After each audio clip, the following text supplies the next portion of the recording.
Autodidacte passionné, Jean-Paul Amoussou, alias Oncle Bazar, s'est forgé une place singulière dans le paysage cinématographique béninois.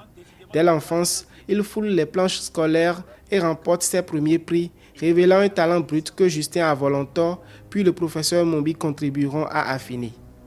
À travers un style empreint d'humour et de réalisme, il s'empare de thèmes universels tels que la solidarité, les relations humaines ou encore la résilience face à la méchanceté qu'il aborde avec une rare sincérité. Son cinéma sans fioriture s'adresse avant tout aux familles et s'inscrit dans une démarche d'éducation populaire. On pouvait même offrir un ministère au cinéma. Le cinéma est l'ambassade du Bénin, au fait. Le cinéma est la vitrine du Bénin. Par le cinéma, on peut connaître le Bénin, on peut découvrir le Bénin. Le grand tourisme, c'est le cinéma béninois.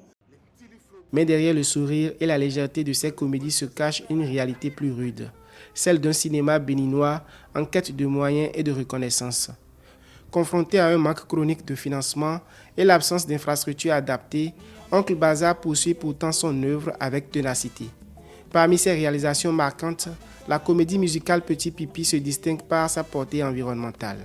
En 2003, son parcours est salué par l'ancien président Mathieu Kérékou, qui le nomme chevalier de l'Ordre national, une distinction rare pour un artiste du secteur. J'ai rencontré le général Mathieu Kérékou pour la première fois et il m'a dit « Voilà, vous, après avoir passé votre temps à la télévision et à la radio, nous critiquer, aujourd'hui, vous êtes venu nous voir. Oui ou non ?» J'ai dit, mon général, je ne vous ai jamais critiqué. Taisez-vous, regardez, vous êtes venu nous voir, la barbe non peignée, pour nous dire quoi? On nous a dit que vous faites rire. Faites-nous rire.